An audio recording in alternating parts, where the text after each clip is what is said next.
여러분은 성탄절 하면 어떤 기억과 추억이 있습니까? 어린 시절 저는 성탄절을 항상 기쁘고 들뜬 기분으로 기대하였습니다. 12월 24일 겨울 방학을 시작했기 때문에 크리스마스는 항상 즐거운 겨울 방학과 함께 시작이 되었습니다. 유치부 초등학교 시절에는 성탄절 전날 우리 24일 성탄 축하 행사를 준비하느라 12월 1일부터 저녁 시간 선생님과 친구들이 모여 성극을 연습하고 성경을 암송하고 그리고 성탄 찬양을 연습했습니다. 성탄 축하 행사가 끝나면 교회 식당에서 소고기 국밥을 먹고 교회 어른들과 함께 새벽송을 함께 돌았습니다. 많은 과자와 사탕을 모아 교회로 오면 교회 근처에 있는 고아원과 양로원, 경찰서에 갖다 주기 위해 재포장을 했습니다. 중고등학교 시절에는 크리스마스 이브 저녁 SFC 학생회실에 모여 선물 교환을 했습니다. 저희 교회는 그냥 선물을 가져가지 못했습니다. 반드시 벌칙을 하나씩 해야만 선물을 가질 수 있었습니다. 엉덩이로 자기 이름 쓰기, 자기가 좋아하는 찬양 부르기, 사회자가 웃기면 웃음 찾기를 하며 깔깔거리며 재미있게 놀았던 기억이 있습니다. 성탄절의 하이라이트는 일명 올라이트였습니다. 1년에 유일하게 합법적으로 외박하는 날이었습니다. 외박이 아니라 잠 한숨 안 자고 친구 집에서 따뜻한 이불 속에서 이런저런 이야기도 하고 전기놀이, 007 게임도 하며 재미있게 놀다가 25일 오전 성탄 예배 때는 비몽사몽간으로 예배를 드리곤 했습니다. 여러분은 어떤 성탄절의 추억을 가지고 있습니까? 크리스마스 카드, 크리스마스 트리, 크리스마스 선물, 크리스마스 데이트, 크리스마스 파티, 크리스마스 쇼핑. 사람마다 성탄절의 추억은 다를 수 있습니다. 그러나 여러분, 성탄절의 주인공은 여러분 자신이거나 산타크로스가 아닙니다. 성탄절의 주인공은 예수님이십니다. 그러므로 오늘은 성탄절의 주인공이신 예수님의 오심이 왜 큰 기쁨의 소식인지 하나님의 말씀을 듣고자 합니다. 누가복음 2장 8절과 10절입니다. 같이 읽어보겠습니다. 그 지역의 목자들이 밤에 밖에서 자기 양떼를 지키더니 주의 사자가 곁에 서고 주의 영광이 그들을 두루 비추매 크게 무서워하는지라. 천사가 이르되 무서워하지 말라. 보라, 내가 온 백성에게 미칠 큰 기쁨의 좋은 소식을 너희에게 전하노라. 오늘은 큰 기쁨의 성탄절입니다. 성탄절이 왜 큰 기쁨의 좋은 소식입니까? 크리스마스 선물을 받았기 때문입니까? 크리스마스 세일을 하기 때문입니까? 아니면 연인끼리 데이트를 하고 친구들과 마음껏 놀 수 있기 때문입니까?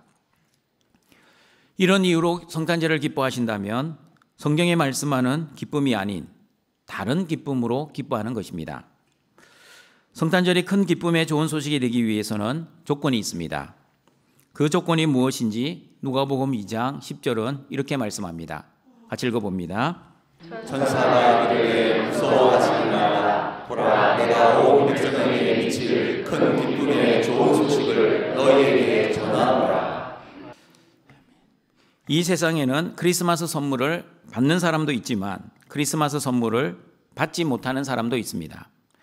크리스마스 세일에 쇼핑을 하는 사람도 있지만 크리스마스 세일에 쇼핑을 하지 못하는 사람도 있습니다.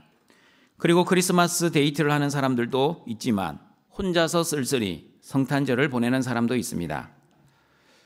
성탄절이 큰 기쁨의 좋은 소식이 되기 위해서는 온 백성에게 미치는 좋은 소식이어야 합니다.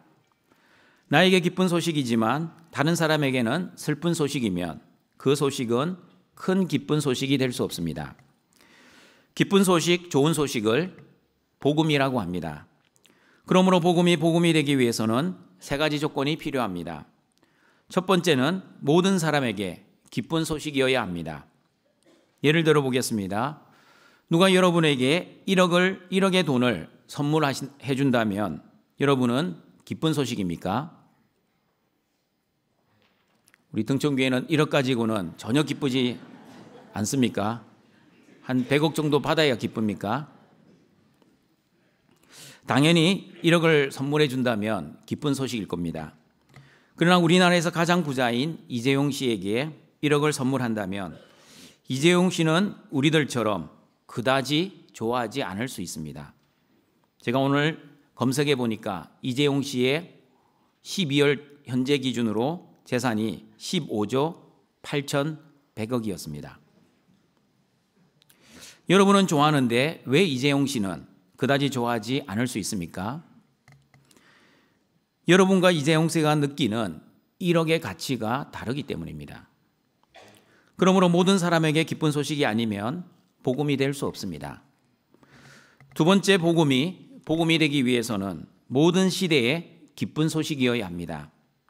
예전에는 조개나 소금이 돈처럼 사용된 적이 있었습니다. 그러나 지금 이 시대에는 조개나 소금은 돈으로서의 가치가 없습니다. 예전에는 기쁜 소식이었는데 지금 기쁘지 않는 소식은 복음이 될 수 없습니다. 세 번째, 복음이 되기 위해서는 모든 상황에서 기쁜 소식이어야 합니다. 건강한 사람에게는 돈은 기쁜 소식일 수 있습니다. 그러나 불치병으로 죽어가는 사람에게는 돈은 기쁜 소식이 아닙니다. 돈보다 건강 회복이 기쁜 소식, 복음입니다. 이렇게 모든 상황에서 기쁜 소식이 아니면 복음이 될 수 없습니다. 그러나 여러분, 예수님의 탄생은 모든 사람에게, 모든 시대에, 그리고 모든 상황에서 기쁜 소식입니다. 그냥 기쁜 소식이 아니라 큰 기쁨의 소식입니다. 왜 예수님의 탄생이 큰 기쁨의 소식입니까? 누가복음 2장 11절에 그 이유가 나와 있습니다. 같이 읽어보겠습니다. 오늘 다윗의 동네에 너를 위하여 구주가 쳤으니 곧 그리스도 주시니라. 첫 번째, 예수님의 탄생이 큰 기쁨의 소식인 이유는 예수님이 나의 구주, 그리스도가 되시기 때문입니다. 예수님이 이 땅에 오신 목적은 저와 여러분을 구원해 주시기 위함입니다. 그러므로 예수님은 구주, 다시 말하면 구원자, 구세주로 오셨습니다. 그리스도, 메시아로 오셨습니다. 제가 지금까지 예수님을 믿는 목적에 대해 여러 번 말씀드렸습니다. 저와 여러분이 예수님을 믿는 목적은 만사형통, 무병장수, 일취월장, 소원성취가 아니라 예수님이 주시는 구원과 영생 때문입니다. 예수님을 믿으면 만사형통 할 수도 있고 만사형통 하지 못할 수도 있습니다. 그러나 예수님을 믿으면 반드시 만사 승리하며 살아갈 수 있습니다.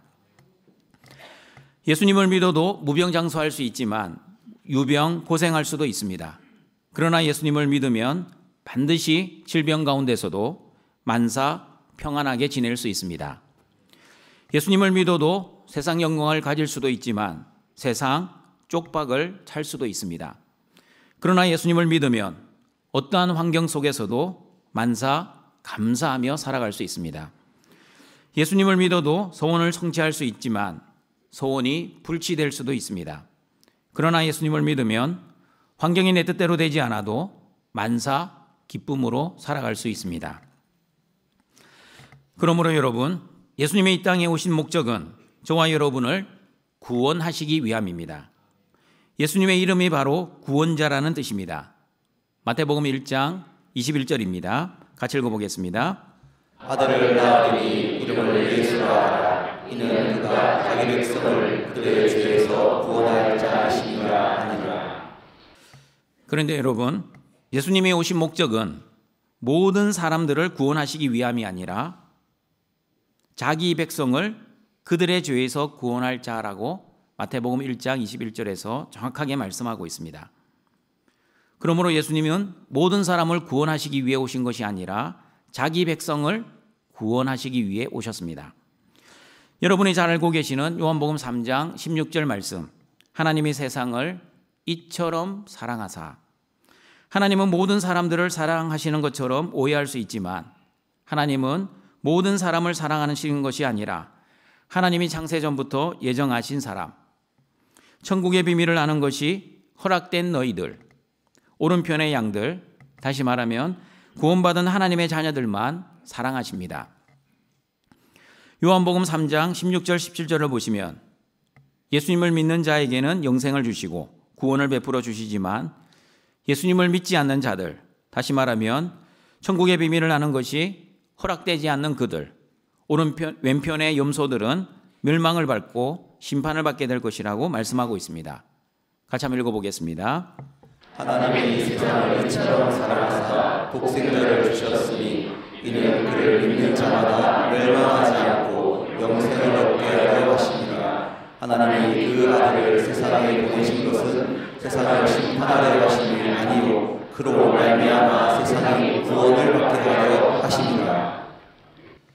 요한복음 3장 16절에서는 예수님을 믿는 자에게 영생을 주신다고 말씀하시고, 마태복음 1장 21절에서는 예수님은 자기 백성들만 그들의 죄에서 구원할 자라고 말씀하고 있습니다. 그러면 여러분, 예수님의 이 땅에 오신 성육신의 목적이 하나님의 자녀들의 구원과 영생이라면 예수님이 저와 여러분의 구원과 영생을 위해 하신 일이 무엇입니까? 다시 말하면 구원의 방법은 무엇이었습니까? 구원의 방법이 무엇이었는지 로마서 4장 25절은 이렇게 말씀합니다. 같이 읽어보겠습니다. 예수는 우리가 범죄한 것 때문에 내줌이 되고 또한 우리를 의롭다 하시기 위하여 살아나셨느니라. 맞습니다, 여러분. 예수님은 저와 여러분의 범죄한 것 때문에 속죄의 제물이 되시고자 십자가에서 죽으셨습니다. 원래는 죄를 지은 당사자가 죽어야 합니다. 저와 여러분이 죄를 지었으면 죄를 지은 저와 여러분이 죽어야 합니다. 그런데 하나님께서는 저와 여러분에게 죄값을 묻지 아니하시고 예수님에게 저와 여러분의 죄값을 물으셨습니다. 예수님은 대속의 제물이 되시어 예수님의 흠 없음, 예수님의 의를 우리에게 전가시켜 주셨습니다. 그리고 저와 여러분이 가지고 있던 죄와 허물과 흠을 예수님께로 전가시켜 저와 여러분을 죄 없는 의인으로 여겨주셨습니다. 그러나 여러분, 여기서 조심해야 합니다. 저와 여러분을 죄가 하나도 없는 사람으로 만들어주신 것이 아닙니다. 여전히 죽을 때까지 죄를 짓다가 죽을 것이지만 십자가의 피가 저와 여러분의 죄를 덮어버리시어 죄 없는 사람으로 여겨주시는 것입니다. 그러므로 구원받은 저와 여러분이 죄를 안 지어서 천국에 가는 것도 아니요, 상대적으로 불신자들보다 죄를 덜 지어서 천국에 가는 것도 아닙니다. 저와 여러분이 천국에 가는 것은 예수님이 십자가에서 죽으시고 그리고 부활하셔서 저와 여러분의 모든 죄를 용서해 주시고 죄 없는 의인으로 여겨주심의 은혜로 인해 천국에 가는 것입니다. 그러므로 천국에 가기 위해 내가 한 것은 아무것도 없습니다. 예수님의 십자가의 죽으심과 부활을 묵상하면 책에서 읽은 이야기가 생각이 납니다. 한 아버지가 너무나 귀여운 진돗개를 키우게 되었습니다. 사람의 말을 너무나 잘 알아듣고 잘 따라서 자기 자식처럼 금지옥엽으로 키웠습니다. 아무거나 먹이지 않고 아무거나 입히지도 않았습니다. 주인으로 해줄 수 있는 최선의 사랑으로 키웠습니다. 그런데 어느 날부터 진돗개가 시름시름 아프기 시작했습니다. 용하다는 수의사를 다 찾아다녔지만 진돗개의 병은 더욱 심해졌습니다. 서울에서 가장 잘한다는 소문난 수의사를 찾아갔습니다. 수의사가 하는 말, 당신 집에서 키운 가장 튼튼한 양을 잡아 푹 꼬아 먹여보십시오. 그 말을 들은 아버지는 집에서 키운 짐승 중에서 가장 통통한 양을 잡아 정성껏 약재와 함께 고아서 진돗개에게 먹였습니다. 그러나 진돗개의 병은 호전되지 않았습니다. 아버지는 다시 수의사를 찾아갔습니다. 그러자 수의사는 당신의 집에서 키운 소를 잡아 먹여보십시오. 그러면 진돗개의 병이 호전이 될 것입니다. 그 말을 들은 아버지는 집에서 가장 실한 소를 잡아 정성스럽게 고아서 진돗개에게 먹였습니다. 그럼에도 불구하고 진돗개의 병은 낫지를 않았습니다. 화가 난 아버지가 수의사에게 따지러 갔습니다. 그러자 수의사는 한 번만 내 말을 믿고 이렇게 해보라고 처방을 내려주었습니다. 당신의 큰아들을 잡아 진돗개에게 먹여보십시오. 그러면 틀림없이 진돗개의 병이 치료가 될 것이요. 여러분, 이 이야기는 실제 이야기가 아니라 하나님의 사랑을 설명하고자 꾸며낸 이야기입니다. 진돗개보다 못한 저와 여러분, 또한 찬양의 가사처럼 벌레만도 못한 저와 여러분을 위해 하나님이 독생자 예수님을 이 땅에 보내시고 십자가에서 죽으시고 부활하시어 저와 여러분의 모든 죄를 용서해 주셨습니다.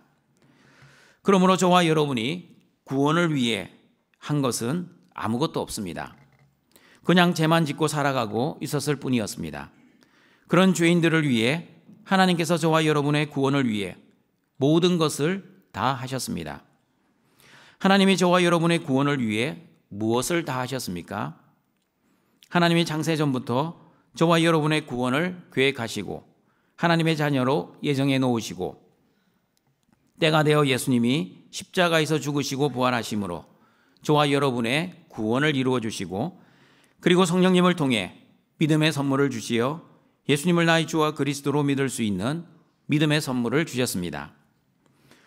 그러나 여러분, 여기서도 조심해야 합니다. 로마서 4장에서 보았듯이 아브라함의 믿음도 아브라함 스스로 노력하고 결심한 믿음으로 의롭게 된 것이 아니라 하나님이 선물로 주시는 믿음으로 의롭게 되었습니다. 저와 여러분도 마찬가지입니다. 저와 여러분이 예수님을 믿어주었기 때문이 아니라 하나님의 은혜로 예수님이 믿어졌기 때문에 구원을 받을 수 있었습니다. 그러므로 믿음도 내가 스스로 결심한 것이 아니라 하나님의 은혜로 내가 결심한 것입니다. 에베소서 2장 8절과 9절 말씀입니다. 같이 읽어보겠습니다. 너희는 그 은혜에 의하여 믿음으로 말미암아 구원을 받았으니 이것은 너희에게서 난 것이 아니요 하나님의 선물이라. 행위에서 난 것이 아니니 이는 누구든지 자랑하지 못하게 하느니라. 맞습니다, 여러분. 하나님의 은혜로 주신 믿음을 가진 사람만이 구원을 받을 수 있습니다. 그러나 하나님의 은혜로 주신 믿음이 아닌 자기 스스로 결심하여 내 안에서 나오는 가짜 믿음을 가진 사람은 구원을 받지 못할 것입니다. 그러므로 세리와 창녀처럼 하나님의 전적인 긍휼과 은혜를 알고 믿는 사람들만이 구원을 받을 수 있습니다. 그러나 서기관과 바리새인들처럼 나는 율법을 잘 지키고 있고 할례를 받은 아브라함의 자손이니 구원을 의심조차 하지 않았던 사람들은 구원을 받지 못하였습니다. 여러분, 십자가상의 두 강도가 이 세상 사람들을 상징적으로 보여주고 있습니다. 우편의 강도는 예수여 당신의 나라가 임하실 때에 나를 기억하소서. 나는 당신의 은혜와 복이 아니면 구원받을 수 없는 불쌍한 죄인입니다. 나를 긍휼히 여겨 주시옵소서. 자신의 죄를 인정하고 하나님의 전적인 은혜만을 의지하며 자신의 죄를 용서해 달라고 기도하고 있습니다. 그러나 왼편의 강도는 내가 그리스도가 아니냐, 너와 우리를 구원해 봐라. 너도 구원하지 못하는 사람이 어떻게 그리스도가 될 수 있겠느냐. 예수님을 비방하고 조롱했습니다. 죽어가면서도 자신의 죄를 인정하지 않고 여전히 자신이 주인 되어 살아가고 있는 죄인들의 실상입니다. 내가 주인 되어 예수님을 비방했던 왼편의 강도는 구원을 받지 못했지만 예수님을 주인으로 모시고 예수님께 긍휼의 은혜를 구했던 오른편의 강도는 예수님과 함께 낙원으로 들어가는 은혜와 복을 받게 되었습니다. 로마서의 말씀처럼 행위로 구원받는 것이 아니라 믿음으로 오른편 강도는 구원을 받았습니다. 하나님이 선물로 주시는 은혜의 믿음으로 구원을 받았습니다. 등촌가족 여러분, 저와 여러분은 십자가상의 오른편 강도가 되어야 합니다. 실제 강도가 되어 강도짓을 하자는 뜻이 아닙니다. 하나님의 전적인 긍휼의 은혜를 의지하고 믿음으로 살자는 뜻입니다. 내 힘과 내 능력을 믿는 사람이 아니라 하나님의 힘과 하나님의 능력을 믿고 살자는 뜻입니다. 예수님만이 나의 구원자 그리스도라는 것을 믿으며 살아가시는 모든 등촌의 가족들이 되시기를 바랍니다. 그리고 예수님이 나의 구원자 그리스도임을 믿으면 어떠한 마귀의 정죄를 받아도 죄책감으로 구원의 확신이 흔들리지 않을 것입니다. 대체적으로 마귀는 여러분의 행위나 여러분의 삶을 가지고 여러분을 정죄합니다. 어떻게 목사가 되어서 그렇게 사니? 어떻게 장로가 되어서 아직도 죄를 짓고 있니? 어떻게 권사가 되어서 동일한 죄를 또 짓고 살아가고 있니? 마귀의 정죄의 화살은 여러분의 행위를 가지고 정죄를 할 것입니다. 그러나 여러분, 저와 여러분은 행위로 구원받은 것이 아니라 믿음으로 구원을 받습니다. 그러므로 예수님이 나의 구주와 그리스도가 되신다는 믿음으로 행위를 가지고 정죄하는 마귀의 시험을 능히 이겨내시기를 바랍니다. 어떠한 죄를 지어도 십자가의 피로 저와 여러분의 모든 죄를 용서해 주시는 그리스도 예수님의 십자가의 사랑과 은혜를 먼저 믿으시고 그 십자가의 사랑과 은혜를 베풀어 주시고자 이 땅에 오신 예수 그리스도의 탄생을 크게 기뻐하시는 등촌의 가족들이 되시기를 바랍니다. 두 번째, 예수님의 탄생이 큰 기쁨의 소식인 이유는 예수님이 나의 주님이시기 때문입니다. 누가복음 2장 11절 말씀 다시 읽어보겠습니다. 오늘 다윗의 동네에 너희를 위하여 구주가 나셨으니 곧 그리스도 주시니라. 사실 여러분, 예수님이 2000년 전 베들레헴의 한 마구간에서 태어나셔서 이 땅에 처음으로 존재하신 것이 아니었습니다. 예수님이 이 땅에 태어나시기 전부터, 아니 세상이 창조되기 전부터 하나님과 함께 말씀으로 존재하신 생명의 빛 창조주셨습니다. 요한복음 1장 1절과 4절을 보시면 정확하게 알 수 있습니다. 같이 읽어보겠습니다.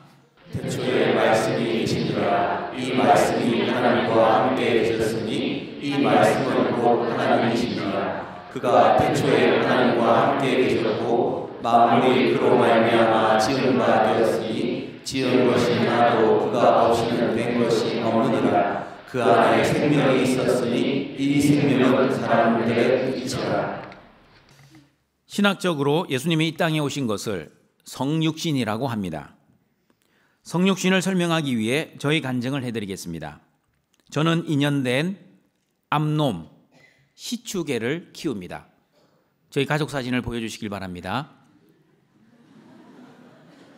저는 아내가 한 명뿐입니다. 그리고 아들 한 명, 딸 2명, 일견을 또 가지고 있습니다. 한 마리의 강아지를 가지고 있습니다. 우리 가족의 중심이 누구입니까? 저의 중심에 있는 강아지가 우리 가족의 중심입니다. 요즘 사람들은 암놈, 암캐라고 부르지 않고 딸, 여자애라고 부릅니다. 5개월부터 키웠으니 1년 7개월을 저희와 함께 지내고 있습니다. 이름은 문시동입니다. 이름 시동은 저희 집 막내 아들 시온이의 동생이라는 뜻으로 줄여서 시동이라고 지었습니다. 제가 지었습니다. 그런데 왜 김씨가 아니고 문씨냐 하면 저희 아내가 동물병원에서 호적을 올렸기 때문에 자기 성을 따라 문씨로 올렸습니다. 그런데 제가 지어준 문시동으로 올리지 않고 여자아이한테 시동, 남자 이름 같다고 시자를 빼버렸습니다. 그래서 문동이라고 호적에 올라가 있습니다. 놀이터에 산책을 가면 다른 견주들이 저에게 동이 아빠라고 부릅니다. 제가 등천교회 목사인지를 모르는 대부분의 동네 사람들은 저를 보고 동이 아빠 오셨어요 라고 인사를 합니다. 그런데 여러분, 다른 사람들이 동이 아빠라고 부르면 너무 기분이 좋습니다. 기분이 전혀 좋지 않습니다. 놀이터에서는 목사님이라고 불리는 것보다 동이 아빠라고 불리는 것이 더 좋다는 뜻입니다. 오늘날 이런 생각이 들었습니다. 나는 동이 아빠네. 그러면 나는 개 아빠네. 누가 저에게 목사님은 개 아빠네요 라고 말을 해도 전혀 화를 내지 않을 겁니다. 그런데 여러분, 누가 저에게 목사님은 개 아빠가 아니라 개 자식이네요 한다면 저는 아마 무척 화를 낼 겁니다. 개 아빠는 자랑스럽고 이해를 할 수 있겠지만 개 자식은 도저히 용납을 할 수 없습니다. 왜 용납을 할 수 없습니까? 저는 개의 자식이 아니라 사람의 자식이기 때문입니다. 그런데 여러분, 성육신, 다시 말하면 창조주이신 예수님이 사람이 되신 것은 제가 개가 되는 것보다 더 용납할 수 없고 더 이해할 수 없는 일이었습니다. 그러므로 하나님이 사람이 되신 것은 제가 개자식이 되는 것보다 훨씬 낮아지시고 훨씬 비참해지신 것이었습니다. 예수님이 왜 사람으로 오셨습니까? 왜 사람으로 오셨는지 로마서 14장 8절과 9절 말씀을 읽어보겠습니다. 우리가 살아도 주를 위하여 살고 죽어도 주를 위하여 죽나니 그러므로 사나 죽으나 우리가 주의 것이로다. 이를 위하여 그리스도께서 죽었다가 다시 살아나셨으니 곧 죽은 자와 사는 자의 주가 되려 하심이라. 죽은 자와 산 자의 주가 되려 하심이라 할 때 그 주는, 주자는 술주자가 아니라 주인 주자입니다. 예수님이 나의 주인이라는 뜻입니다. 그러므로 예수님은 산자의 주인 되시고 심지어 죽은 자의 주인이 되신다라는 뜻입니다. 예수님은 산자와 죽은 자의 주인이 되시기 위해 이 땅에 오셨습니다. 그러므로 신앙생활은 주인 바꾸는 생활입니다. 그리고 죄의 본질은 내가 하나님처럼 되는 것입니다. 내가 주인 되어 선과 악을 판단하는 것이 바로 죄의 본질입니다. 내가 주인 되어 내 뜻, 내 소원, 내 성공, 내 행복, 내 영광을 위해 사는 것이 바로 죄입니다. 그러나 주인을 바꾼 성도들, 예수님을 나의 주인으로 믿고 사랑하는 사람들은 하나님을 하나님으로 믿고 나는 하나님의 자녀라는 것을 믿고 살아갑니다. 예수님이 주인 되시기에 하나님의 말씀과 뜻에 따라 선과 악도 판단합니다. 나의 주인은 예수님이라는 믿음이 있기에 예수님의 뜻, 예수님의 거룩, 예수님의 나라, 예수님의 영광을 위해 살아갑니다. 그러므로 예수님을 주인으로 모시고 살아가는 믿음의 성도들은 내 인생이 내 뜻대로 안 된다는 믿음으로 살아갑니다. 무슨 뜻입니까? 여러분의 인생의 주인은 여러분이 아니기에 여러분의 뜻대로 여러분의 인생이 되어지는 것이 아니라 여러분의 인생의 주인 대신 예수님의 뜻에 의해 여러분의 인생이 되어진다는 믿음으로 살아야 합니다. 여러분은 어떠하셨습니까? 여러분의 인생, 여러분의 뜻대로 살아오셨습니까? 아니면 여러분의 뜻대로 되지 않으셨습니까? 그리고 여러분, 여러분의 인생이 여러분의 뜻대로 되어지면 큰 기쁨을 누리며 살아갈 것 같습니까? 사람들은 흔히들 그렇게 생각합니다. 내 뜻대로 내 인생이 되면 그게 행복이고 그게 성공이고 그게 잘하는 것이라고 생각합니다. 그러나 여러분, 그렇지 않습니다. 여러분의 뜻대로 사는 삶이 바로 성경에서는 여러분이 주인 되는 죄입니다. 그러나 예수님이 나의 주인 되시면 예수님의 뜻대로 살아갈 것입니다. 예수님의 뜻대로 살아가는 것이 바로 하나님이 기뻐하시는 삶, 하나님의 영광을 위한 거룩한 삶입니다. 내가 주인 되어 살아가면 내가 원하지 않는 고난만 생기면 하나님 왜 나에게 이런 고난을 주셨습니까? 라고 생각합니다. 그러나 예수님을 주인으로 모시고 살아가면 내가 원하지 않는 고난이 생겨도 하나님, 하나님이 주신 고난, 하나님이 주신 믿음으로 잘 이겨내겠습니다. 그리고 고난이 있든 없든 나의 현실의 상황에 상관없이 나를 구원해 주신 십자가의 사랑과 은혜에 감사하며 살아갑니다. 예수님이 베풀어 주신 십자가의 구원과 영생의 은혜를 감격하며 하나님, 어떻게 나 같은 죄인에게 이런 구원의 은혜를 베풀어 주셨습니까? 내가 착한 행위를 했거나 말씀을 잘 순종했기 때문에 구원받은 것이 아니라 하나님이 주신 믿음으로 구원을 받았다는 것을 고백합니다. 여러분, 이것을 은혜의 불공평이라고 합니다. 내가 잘한 만큼 은혜를 받은 것이 아닙니다. 내가 한 것이 아무것도 없는데 일방적인 하나님의 사랑과 십자가의 은혜로 저와 여러분은 구원을 받았습니다. 그리고 여러분, 고통의 불공평도 있습니다. 내가 잘못한 만큼 고통을 받는 것도 아닙니다. 내가 죄를 지을 때마다 하나님은 나를 심판하시지 않습니다. 그러므로 지금 내가 당하고 있는 고난과 고통은 내가 죄를 지어서 심판을 받는 것이 아니라 우리가 이해할 수 없는 하나님의 뜻이 이 고난과 고통 속에 숨어 있습니다. 고난 가운데는 우리를 연단하고 훈련하시고자 하시는 하나님의 계획이 있습니다. 그리고 고통 가운데는 우리를 거룩하고 성숙한 성도로 만들어 가시려는 하나님의 뜻이 있습니다. 그리고 내가 원하지 않는 환난 속에서도 합력하여 선을 이루어 가시려는 하나님의 뜻이 분명하게 있습니다. 그러므로 고난 가운데 고난을 묵상하지 마시고 그 고난을 일으키시고 주관하시는 전능하신 하나님만을 묵상하시기를 바랍니다. 그리고 여러분, 나의 주인 되신 예수님은 저와 여러분을 구원해 주실 뿐만 아니라 세상 끝날까지 저와 여러분을 인도하시고 보호하시고 공급하시고 지켜주실 것입니다. 믿으십니까? 그러므로 예수님의 오심이 온 백성에게 큰 기쁨의 소식인 이유는 예수님의 이름처럼 임마누엘, 우리와 항상 함께 계시기 때문입니다. 마태복음 1장 23절 말씀입니다. 같이 읽어보겠습니다. 보라, 처녀가 잉태하여 아들을 낳을 것이요 그의 이름을 임마누엘이라 하리라 하셨으니 이를 번역한즉 하나님이 우리와 함께 계시다 하니라. 여러분, 믿음 생활은 지금 나의 현실을 받아들이는 것부터 믿음 생활이 시작됩니다. 만약 내가 주인되어 내가 원하지 않는 현실을 받아들이지 않으면 하나님께 원망과 불평을 할 것입니다. 그러나 예수님이 주인되어 하나님이 주신 지금의 현실을 받아들이면 내가 원하지 않는 현실 속에서도 하나님이 나와 항상 함께 하신다는 임마누엘의 믿음으로 그 고난을 감당하고 인내하고 이겨낼 것입니다. 하나님이 모르시는 여러분의 고난은 하나도 없습니다. 전능하시고 전지하신 하나님은 여러분의 고난의 현실을 다 알고 계시고 정확하게 말하면 하나님의 주권 아래 여러분에게 허용하신 고난들입니다.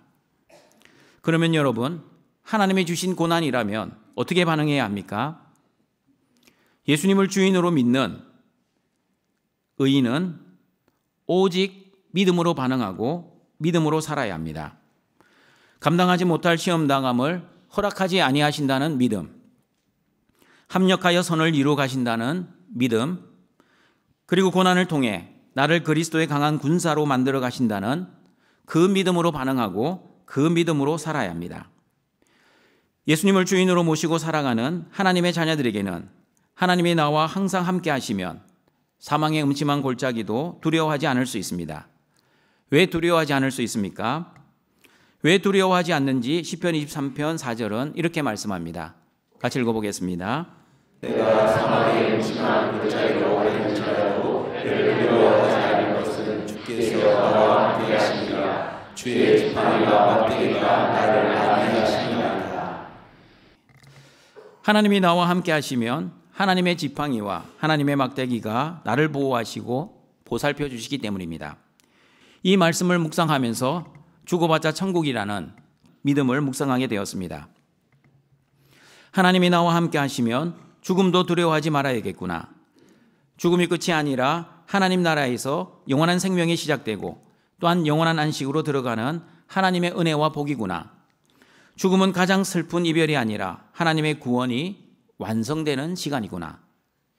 등촌가족 여러분, 임마누엘의 하나님께서는 이 땅에서만 우리와 함께 하시는 하나님이 아니라 죽음 너머에도 세상 끝날까지, 아니 세상이 끝난 이후에도 영원까지 우리와 항상 함께 하시는 하나님이십니다. 믿으십니까?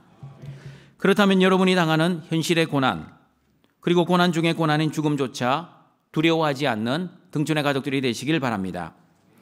여호와 하나님이 나의 목자라는 믿음으로 여러분의 어떠한 현실의 상황 속에서도 부족함이 없다는 믿음으로 살아가시기를 바랍니다. 그리고 예수님이 나의 주인이라는 믿음으로 죽음조차 두려워하지 않고 구원과 영생의 소망으로 하나님의 나라를 기대하며 예수님이 오신 성탄절을 감사와 기쁨으로 살아가시는 모든 등촌의 가족들이 되시기를 바랍니다. 말씀을 정리하도록 하겠습니다. 예수님의 탄생은 모든 사람에게, 모든 시대에, 모든 상황에서 기쁜 소식, 좋은 소식, 복음입니다. 예수님이 이 땅에 오신 것이 온 백성에게 큰 기쁨의 소식인 이유는 첫 번째, 우리를 위해 구주이신 그리스도가 나셨기 때문입니다. 예수님이 이 땅에 성육신하신 이유는 저와 여러분의 모든 죄를 용서해 주시어 구원을 베풀어 주시고 영생을 선물해 주시기 위함이었습니다. 예수님은 십자가에서 죽으시고 부활하시고 그 십자가의 죽음과 부활을 믿는 하나님의 자녀들에게는 예수님의 흠없음을 전가시켜 주셔서 저와 여러분이 어떠한 죄를 짓는다 할지라도 저와 여러분에게 죄값을 묻지 아니하시고 십자가의 보혈로 저와 여러분의 모든 죄를 덮어주시고 죄 없는 사람으로 여겨주셨습니다. 그러므로 구원과 영생을 위해 내가 한 것은 아무것도 없습니다. 전적인 하나님의 은혜이자 하나님의 선물입니다. 하나님이 주시는 믿음으로 예수님을 구원주 그리스도로 믿을 수 있는 믿음을 선물 받았습니다. 예수님을 나의 구주 그리스도로 믿으면 어떠한 죄를 지어도 행위가 아니라 믿음으로 구원을 받았으니 죄책감으로 힘들어하지 않고 구원의 확신을 가지고 그리스도 안에서 자유하며 살아갈 것입니다. 그러므로 나를 구원해 주려 오신 예수 그리스도의 탄생에 늘 기뻐하시고 즐거워하시는 등촌의 가족들이 되시길 바랍니다. 예수님이 이 땅에 오신 것이 온 백성에게 큰 기쁨의 소식인 두 번째 이유는 예수님이 나의 주님이시기 때문입니다. 예수님은 살아있는 자와 죽은 모든 사람의 주인이 되십니다. 그러므로 살아있는 저와 여러분은 나의 주인 되신 예수님의 뜻과 예수님의 나라와 예수님의 영광을 위해 살아야 합니다. 내 인생이 내 뜻대로 안 되는 이유는 내가 내 인생의 주인이 아니라 예수님이 내 인생의 주인이 되시기에 내 인생은 나의 주인 되신 예수님의 뜻대로 되어질 것입니다. 나의 주인 되신 예수님이 나의 현실을 허용하셨다면 내 현실을 받아들이는 것이 믿음입니다. 그러므로 은혜의 불공평, 내가 잘한 만큼 은혜를 받는 것도 아니요 고통의 불공평, 내가 잘못한 만큼 고통을 받는 것도 아니라는 것을 잘 기억하시길 바랍니다. 내가 원하지 않는 고난 속에서도 나를 거룩하게 연단하고 훈련하시고자 하시는 하나님의 뜻이 있다는 것을 기억하십시오. 그리고 내가 원하지 않는 고통 속에서도 합력하여 선을 이루어 가시는 하나님의 말씀을 기억하십시오. 나와 늘 함께 하시는 임마누엘의 하나님께서는 세상 끝날까지, 아니 세상이 끝난 이후에도 영원히 우리와 함께 하실 것입니다. 그러므로 죽어봤자 천국이라는 믿음으로 사망의 음침한 골짜기도 두려워하지 않고 주의 지팡이와 막대기가 나를 안위해 주신다는 믿음으로 예수님 안에서 천국의 삶을 살다가 죽어서도 진짜 천국으로 이사 가시는 모든 등촌의 가족들이 되시길 주님의 이름으로 축원합니다. 사랑과 자비가 풍성하신 하나님 아버지, 지극히 높은 곳에서는 하나님께 영광이요 땅에서는 하나님이 기뻐하신 사람들 중에 평안을 주시기 위해 이 땅에 오신 예수님을 경배하고 찬양하오니 우리의 예배를 기뻐받아 주시옵소서. 예수님이 나의 구주 구원자 그리스도가 되심을 감사합니다. 나의 죄에 대한 죄값을 나에게 묻지 아니하시고 예수님에게 나의 모든 죄값을 물으시어 예수님의 흠없음과 의로움을 전가받아 하나님의 자녀로 구원해 주시고 그리고 구원받은 자답게 죄책감으로부터 자유하며 구원의 확신 가운데 살아가는 우리 모든 등촌의 가족들이 되게 하여 주시옵소서. 그리고 예수님이 나의 주인 되신다는 믿음으로 예수님이 허용하신 이 현실의 상황을 믿음으로 잘 받아들이고 그리고 어떠한 현실 속에서도 세상 끝날까지 우리와 항상 함께 하시는 임마누엘의 믿음으로 늘 승리하며 살아가는 우리 모든 등촌의 가족들 되게 하여 주시옵소서. 예수님의 이름으로 기도드립니다. 아멘.